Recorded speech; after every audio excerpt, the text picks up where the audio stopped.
Sementara itu dari Kabupaten Ogan Ilir, seorang petani bernama Nur Aini, 56 tahun, warga desa Lubuk Liat, Kecamatan Lubuk Liat, Kabupaten Ogan Ilir, tenggelam di Sungai Ogan yang ditemukan meninggal dunia.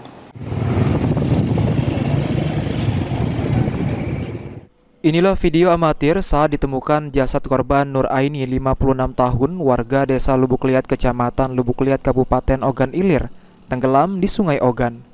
Tim gabungan BPBD Ogan Ilir dan SAR Palembang berhasil menemukan jasad korban pada Kamis 6 Juni sekitar pukul 07.30 waktu Indonesia Barat saat mengapung di Sungai Ogan. Kepala Pelaksana Badan Penanggulangan Bencana Daerah Kalaksa BPBD Kabupaten Ogan Ilir, Edi Rahmat mengungkapkan, korban tenggelam selama 24 jam lebih saat akan menyeberangi sungai menuju lahan perkebunannya bersama suami dan anaknya dengan menggunakan perahu sampan. Namun saat bersamaan ada perahu besar yang melintas sehingga membuat sampan yang ditumpanginya terbalik terkena arus sungai yang mengakibatkan korban tenggelam di Sungai Ogan, wilayah Kecamatan Lubuk Liat.